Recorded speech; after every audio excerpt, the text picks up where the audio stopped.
우리 시원찬양의 귀한 찬양 하나님께서 기쁨으로 받아주신 줄로 믿습니다. 하나님의 은혜에 날마다 감사하고 감사의 기도, 감사의 찬양을 올려드리는 우리 모두가 되시기를 주님의 이름으로 축원합니다. 요즘 물가 문제가 심상치 않습니다. 오르지 않은 게 거의 없고요. 거의 2배 가까이 오른 것들도 있습니다. 유류 비용이 너무 많이 올라서요. 자영업자들 또 운송하시는 분들 부담이 이만저만이 아닙니다. 곡물 가격, 원자재 가격 다 오르다 보니까요. 어쩔 수 없이 판매 가격을 올릴 수밖에 없는 그런 상황이 돼버리고 말았습니다.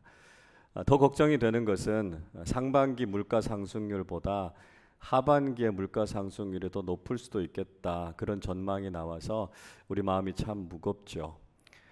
그동안도 2년은 넘게 코로나 상황으로 인해서 경제적으로 굉장히 많이 위축이 됐었는데 또 이런 경제적인 위기 때문에 힘든 시간들을 보내야 된다 생각하니까 마음이 참 답답해집니다.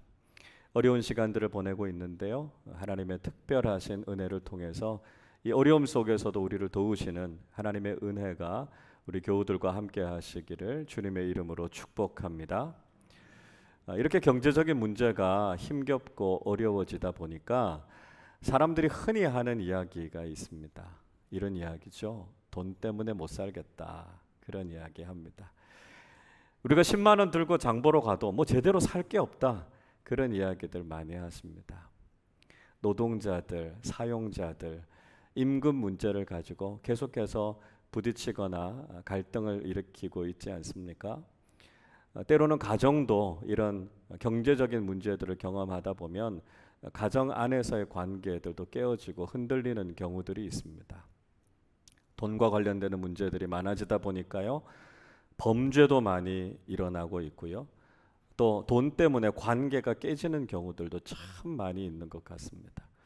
그래서 사람들이 이 돈이라고 하는 것이 우리 인생의, 우리 사회의 모든 문제들을 만들어내는 원흉이 아니냐, 이렇게 생각하는 경우들이 많습니다.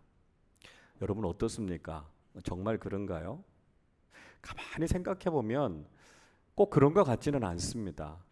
사실 이 돈이라고 하는 것은 우리의 삶을 좀 더 편리하게 하기 위해서 만들어낸 것 아닙니까? 우리가 물건을 사거나 거래를 하고 교환을 하고 이런 것들을 할 때 사실 도구로 만들어진 것이 이 돈이라고 하는 겁니다. 그러니까 우리의 삶을 굉장히 편리하게 만들어 준 게 있죠. 과거의 삶을 한번 생각해 보십시오. 과거에는 우리가 물물 교환을 하지 않았습니까? 그러니까 옆집에 있는 쌀을 사려면 우리 집에서 키우는 닭이나 돼지를 데리고 가서 이거 바꾸어야 됐습니다. 자, 이런 방식으로 차를 한 대 사야 된다고 한번 생각해 보십시오. 아마 우리 집에 있는 거의 모든 물건은 다 수레에 싣고 가야 차 한 대 살 수 있지 않겠습니까? 그 얼마나 불편하고 얼마나 번거롭습니까?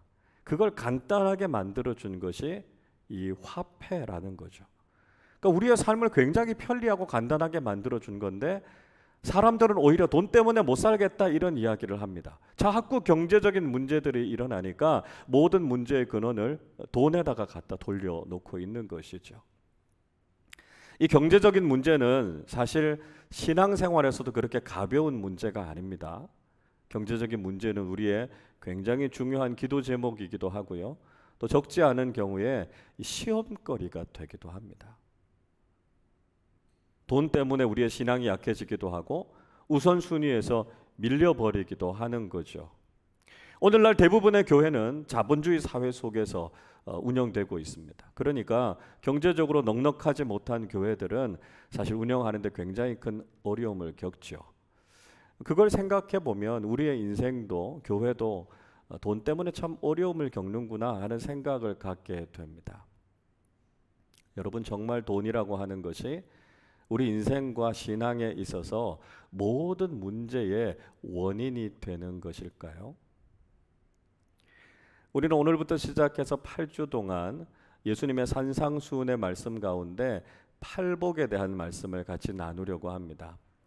산상수훈이라고 하는 말씀은 예수님께서 제자들과 무리들을 산으로 부르셔서 그들에게 하나님 나라의 교훈을 가르치신 내용이죠. 오늘 본문 1절을 보십시오. 예수께서 무리를 보시고 산에 올라가 앉으시니 제자들이 나온지라 말씀하고 있습니다. 예수님께서 갈릴리 호수 주변의 야트막한 산으로 사람들을 부르셨습니다. 그리고 그들에게 말씀을 가르치셨습니다. 그 내용이 바로 하나님 나라 백성들이 어떻게 살아야 될 것인가라고 하는 이야기죠. 적어도 예수님을 따르는 사람들은 이 세상에 속한 사람들이 아니라 하나님 나라 백성답게 살아야 된다라고 하는 것입니다. 이 산상수훈의 교훈은 마태복음 5장부터 7장까지 쭉 이어져 있습니다.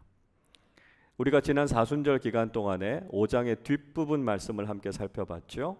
천국 시민답게라고 하는 주제를 가지고 우리가 말씀을 살펴봤습니다. 이제 오늘부터 8주 동안은 산상수훈의 도입부라고 할 수 있는 앞부분 팔복의 말씀을 우리가 함께 좀 생각해 보려고 합니다. 예수님의 산상수훈 중요한 특징이 있어요. 그게 뭐냐 하면 예수님께서 먼저 복을 선포하시고 그 이후에 하나님 나라 백성으로서 어떻게 살아야 될 것인가라고 하는 윤리를 말씀하고 있다는 것입니다. 그러니까 하나님의 백성이 됐다라고 하는 복을 예수님께서 먼저 말씀하셨다라고 하는 것이죠. 팔복의 말씀을 읽어보면 공통적으로 나오는 이야기가 있습니다. 복이 있나니라고 하는 말입니다. 헬라어로는 마카리오이 이렇게 이야기하는데요. 원문 그대로 번역하면 이런 뜻이에요. 복이 있도다 너희여 라고 하는 감탄문입니다. 그러니까 하나님 나라 백성이 됐다는 것이 얼마나 복이 있느냐라고 하는 것을 예수님께서 말씀하고 계신 것이죠. 구원받아서 하나님의 자녀가 됐고 하나님 나라 백성이 됐다는 것이 가장 행복하다라고 하는 것을 예수님께서 선포하고 계십니다. 여러분 어떠십니까? 구원받은 하나님의 자녀가 된 것이 여러분에게 가장 행복한 일이십니까? 아멘이시죠? 그렇습니다. 죄 때문에 우리가 영원한 저주와 죽음을 경험할 수밖에 없었는데요. 예수 그리스도의 구속의 은혜를 통해서 우리가 하나님의 자녀가 됐고 하나님 나라 백성이 됐다라고 하는 것, 세상 그 무엇과도 비교할 수 없는 큰 행복이고 축복이다라고 하는 것을 우리가 고백하게 되는 것이죠. 하나님 나라 백성이 된 이 행복함을 누리고 있는 우리가 하나님 나라 백성답게 살아야 되지 않겠느냐 하는 것이 이 산상수훈의 말씀이라는 것입니다. 자, 오늘 팔복의 첫 번째 말씀을 우리가 한번 생각해 보겠습니다. 3절 말씀을 우리 같이 읽겠습니다. 심령이 가난한 자는 복이 있나니 천국이 그들의 것이며. 예수님께서 첫 번째로 선포하신 복은 심령이 가난한 자가 복이 있다라고 하는 말씀이었습니다. 그러니까 하나님 나라 백성은 마음이 가난한 사람이 되어야 한다는 것이죠. 자, 심령이 가난한 자는 어떤 사람일까요? 예수님께서 분명히 마음이 가난하다 이렇게 말씀하셨으니까 경제적인 문제하고는 직접 연결이 안 된다 이렇게 생각하실 수도 있습니다. 그러나 평행 본문인 누가복음 6장의 말씀에 보면 좀 다르게 이야기하고 계십니다. 누가복음 6장 20절은 이렇게 기록합니다. 예수께서 눈을 들어 제자들을 보시고 이르시되 너희 가난한 자는 복이 있나니 하나님의 나라가 너희 것이며. 평지설교라고 불리는 누가복음 6장에서는 예수님께서 마음이라는 말을 빼셨어요. 가난한 자는 복이 있다 이렇게 말씀하고 있습니다. 그러니까 지금 예수님께서 말씀하고 계신 것은 내면적인 가난뿐만 아니라 외적이고 경제적인 생활까지 다 포함하고 있는 말씀이다. 이렇게 이해하는 것이 바람직한 이해라는 것입니다. 자, 그러면 우리가 이렇게 생각할 수 있죠. 그럼 예수님께서도 돈을 악하게 보신 거 아닙니까? 성경이 돈에 대해서 부정적으로 이야기하고 있는 것 아닙니까? 이렇게 질문할 수 있습니다. 그러나 성경은 돈에 대해서 중립적으로 대하고 있습니다. 제가 여러 차례 말씀드리지만 성경은 돈에 대해서 선악의 판단을 내리고 있지 않다는 것입니다. 부자라고 해서 무조건 악하다고 얘기하거나 가난하다고 해서 무조건 선하다 그렇게 이야기하고 있지 않다는 것이죠. 자, 그 근거를 좀 찾아보도록 하겠습니다. 잠언 10장 15절은 이렇게 말씀합니다. 부자의 재물은 그의 견고한 성이요 가난한 자의 궁핍은 그의 멸망이니라. 부자가 가진 소유가요 자신을 지켜주는 성이 된다고 이야기하고 있습니다. 그러니까 부가 가지고 있는 긍정적인 측면에 대해서 이야기하고 있는 것이죠. 반면에 잠언 17장 1절은 이렇게 말씀합니다. 마른 떡 한 조각만 있고도 화목하는 것이 제육이 집에 가득하고도 다투는 것보다 나으니라. 마른 떡 한 조각만 있는 집, 가난한 집을 이야기합니다. 그러나 온갖 제육이 넘쳐나고 다투는 것보다는 가난해도 화목한 것이 더 좋다 말씀하고 있습니다. 이건 부가 가지고 있는 부정적인 것에 대한 이야기를 하죠. 재판을 할 때도요, 부자라고 해서 굽게 재판하지 말고 가난한 자라고 해서 무조건 편들지 말라 말씀하고 있습니다. 이 부의 문제에 대해서 성경은 중립적인 입장을 취하고 있다는 것이죠. 예수님께서는요, 우리의 삶에 이런 물질적인 필요에 대해서 말씀하셨습니다. 마태복음 6장 31절 32절 이렇게 말씀합니다. 그러므로 염려하여 이르기를 무엇을 먹을까 무엇을 마실까 무엇을 입을까 하지 말라. 이는 다 이방인들이 구하는 것이라. 너희 하늘 아버지께서 이 모든 것이 너희에게 있어야 할 줄을 아시느니라. 예수님께서 무슨 말씀하십니까? 무엇을 먹을까 무엇을 마실까 무엇을 입을까 염려하지 말라고요. 이게 바로 우리 경제 생활에 관한 것 아닙니까? 이 문제 가지고 염려하지 말라고 말씀하십니다. 왜요? 이 문제를 가지고 염려하는 것은 이방인들, 믿음이 없는 사람들이 염려하는 것이다 라고 말씀하죠. 왜 주님께서 이렇게 말씀하십니까? 우리 하나님 아버지께서는 우리의 삶에 무엇이 있어야 할 줄을 아신다고요. 그래서 그것을 채우시는 하나님 아버지가 되신다고요. 그래서 우리의 삶에 경제적인 필요가 있다는 것을 하나님께서 아신다라고 하는 것을 말씀하고 있습니다. 자, 여러분, 그러면 이 모든 것을 종합해 볼 때 우리는 어떻게 결론을 내릴 수 있습니까? 문제는 돈에 있는 것이 아니라 사람에게 있다는 것입니다. 돈 그 자체가 악한 것이 아니고요. 타락한 인간의 마음이 악하다는 것이죠. 돈 그 자체가 나쁜 것이 아니고요. 돈을 사랑하고 더 많이 가지려고 하는 우리 안에 있는 탐욕이 문제다라고 하는 것입니다. 여러분, 지금 왜 이렇게 물가 문제가 심각해져 있습니까? 러시아가 우크라이나를 침공해서 곡물이나 또 여러 가지 연료 같은 것들이 제대로 공급되지 않기 때문 아닙니까? 돈이 나쁜 것이 아니고요. 인간이 가지고 있는 지배욕과 탐욕이 이런 문제들을 일으킨다는 것입니다. 유산을 물려준다는 것이 나쁜 겁니까? 유산이 잘못된 겁니까? 아니잖아요. 그럼에도 불구하고 왜 깨어있는 많은 사람들이 유산 안 물려주기 운동을 하면서 기꺼이 재산을 기부하려고 하는 것이지요?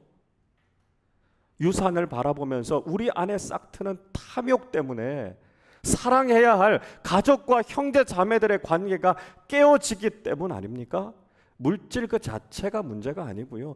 우리 안에 있는 돈을 사랑하는 마음, 탐욕이 문제가 된다는 것입니다. 그래서 사도 바울은 디모데전서 6장 10절에서 이렇게 말씀하지요. 돈을 사랑함이 일만 악의 뿌리가 되나니 이것을 탐내는 자들은 미혹을 받아 믿음에서 떠나 많은 근심으로써 자기를 찔렀도다 말씀합니다. 문제는요, 우리 안에 있는 탐욕이라는 거예요. 물질을 바라보면서 그것을 사랑하고 그것을 가지기 위해서 악한 일들을 하고 사람을 미워하고 다투는 내 안에 있는 탐욕이 문제다 말씀하고 있습니다. 이 탐욕은요, 신앙생활에 있어서도 큰 걸림돌이 됩니다. 골로새서 3장 5절은 이렇게 말씀하지요. 그러므로 땅에 있는 지체를 죽이라. 곧 음란과 부정과 사욕과 악한 정욕과 탐심이니 탐심은 우상 숭배니라. 탐욕을 가지고 살아가는 것은 우상을 섬기는 것과 같다고요. 그래서 돈을 사랑하고 탐욕을 쫓아서 살아가는 것을 가리켜서 맘몬이라는 우상을 섬기는 것이라고 예수님께서 말씀하지 않으셨습니까? 우리가 하나님과 재물을 겸하여 섬길 수 없다고요. 하나님과 돈을 함께 사랑할 수 없다고요. 돈을 사랑하는 마음이 너무 커지다 보니까 하나님을 사랑하지 못하게 되는 이 탐욕이 우리의 신앙생활에도 큰 걸림돌이 된다는 것을 말씀하고 있습니다.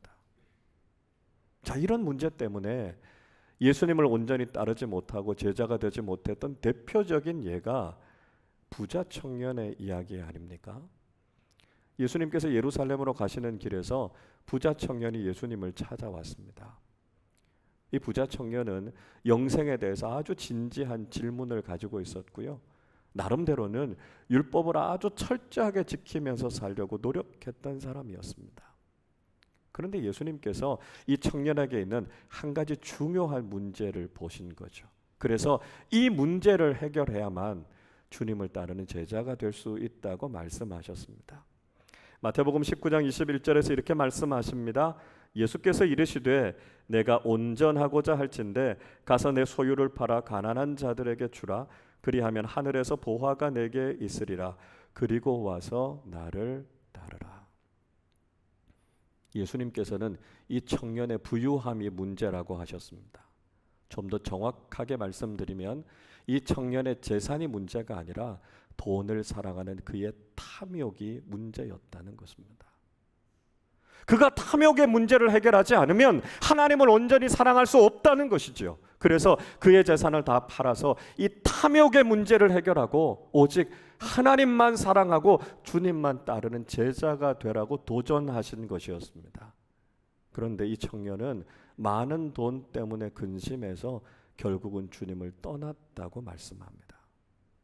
탐욕의 문제를 해결하지 못한 이 청년은 결국 예수님의 제자가 되지 못했던 것이죠.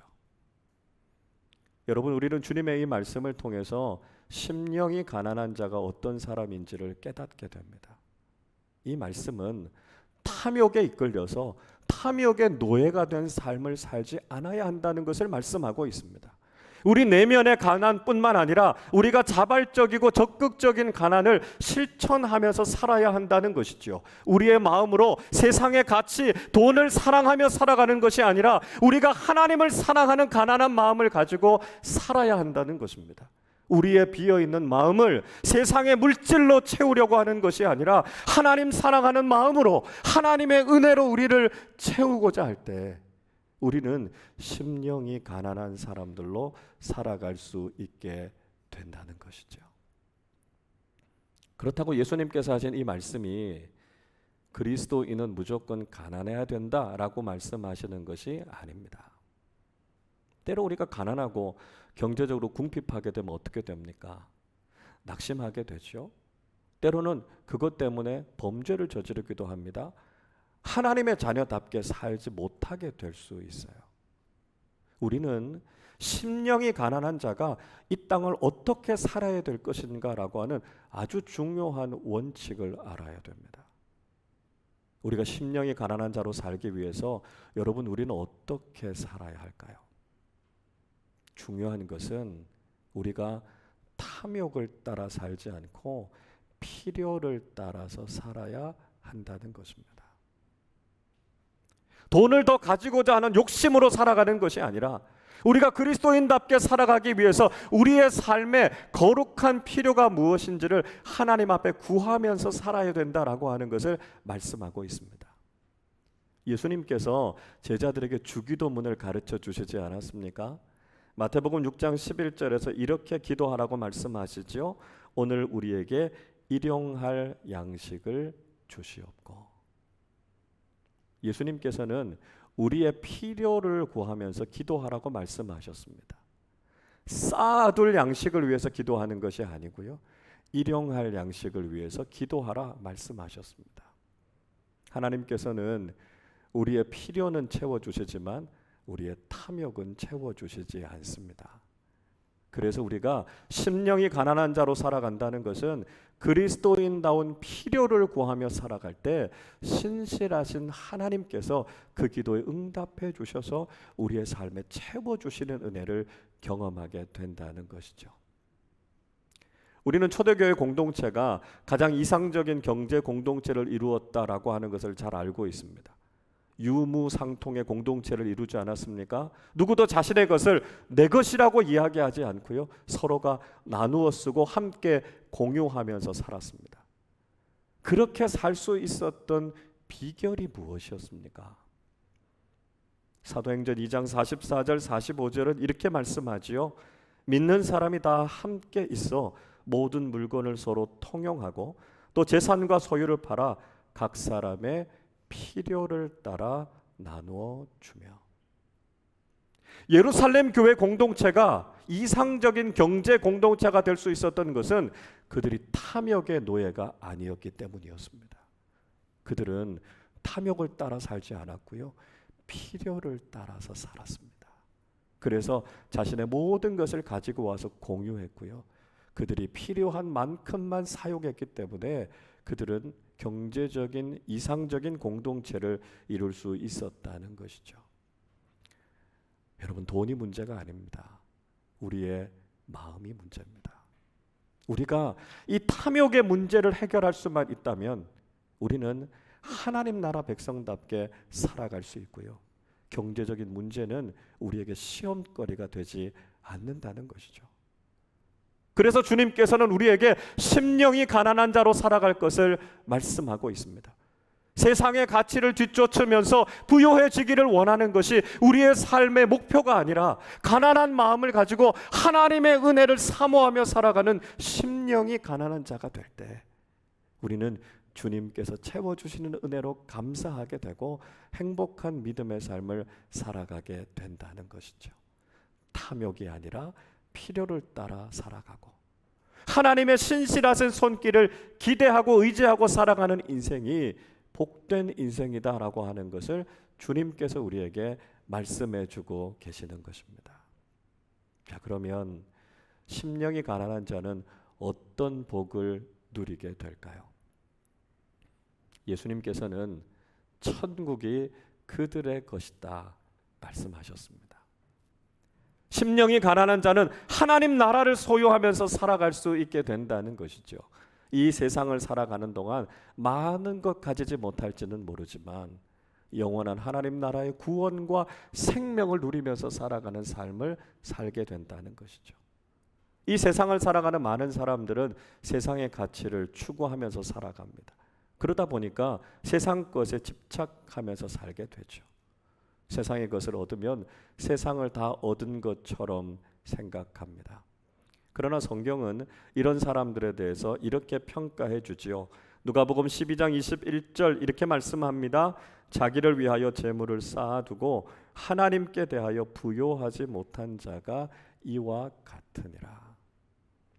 자기를 위하여, 이 세상에서는 많은 것을 쌓아두었는지는 모르지만 하나님 앞에서는 부요하지 못하다고요. 잠깐 이 세상에서는 부유하게 살지 모르지만 영원한 하나님 나라에서는 부유한 자로 살지 못한다고요. 여러분 어떻습니까? 우리가 이 세상을 다 가진 자로 살기를 원하십니까? 아니면 하나님 나라를 소유하면서 살기를 원하십니까? 세상을 갖기를 원하는 사람들, 세상 속에서 진정한 만족을 누리면서 살지 못한다는 것 우린 잘 알고 있습니다. 그렇게 많은 권력자들이, 그렇게 많은 통치자들이 이 세상을 다 소유하기 위해서 얼마나 큰 야망을 가졌습니까? 그러나 그 야망은 하나도 이루어지지 않았습니다. 왜냐하면 탐욕은 채울 길이 없기 때문입니다. 그래서 그들은 이 세상을 살아가는 동안에도 참된 만족을 경험하지 못했고요, 하나님 나라에도 들어가지 못했습니다. 그러나 심령이 가난한 자로 하나님의 은혜만을 사모하고 세상의 가치로 우리의 삶을 채우는 것이 아니라 하나님 나라를 바라보며 믿음으로 살아가는 사람들에게는 하나님께서 그 필요를 채워주실 뿐만 아니라 영원한 하나님 나라의 복으로 가득 차게 하신다는 것이죠. 세상이 결코 빼앗을 수도 없고 세상이 결코 줄 수도 없는 하나님 나라의 복을 누리면서 진정으로 만족하며 감사하면서 살아가는 것이 바로 심령이 가난한 자들이 누리는 복이라는 것입니다. 그래서 예수님께서는 탐욕을 따라 세상의 것을 추구하는 자가 아니라 심령이 가난한 자로 살아가는 사람이 복되다 말씀하고 계신 것이죠. 여러분, 오늘은 맥주 감사 주일입니다. 하나님께서 우리 인생에 주신 첫 수확에 대해서 감사하는 절기죠. 첫 수확은 쌓아둘 만한 것이 되진 못할 겁니다. 그러나 우리 인생에 꼭 필요한 것이죠. 하나님께서는 우리 인생의 필요를 아시고요, 우리에게 첫 수확을 통해서 우리의 삶을 채워주시는 신실하신 하나님의 은혜를 경험하게 하실 것입니다. 우리의 삶이 참 팍팍하지만 여러 가지 경제적인 어려움 때문에 여전히 우리의 삶이 힘들지만 필요를 따라 하나님 앞에 기도할 때 하나님께서 우리의 삶에 채워주시고 부어주시는 하나님의 은혜를 경험하게 될 것입니다. 그리고 심령이 가난한 자로 살아가면서 하나님께서 우리의 필요와 우리의 삶에 채워주시는 그 은혜로 인해 감사하면서 살아가는 것이 바로 하나님 나라 백성들의 삶의 모습이라는 것이죠. 세상의 것으로 우리를 채우려고 하지 말고 탐욕의 노예로 살아가는 것이 아니라 그리스도인다운 거룩한 필요를 구하고 하나님 나라를 소유하며 살아가는 복된 하나님 나라 백성들이 다 되시기를 주님의 이름으로 축원합니다.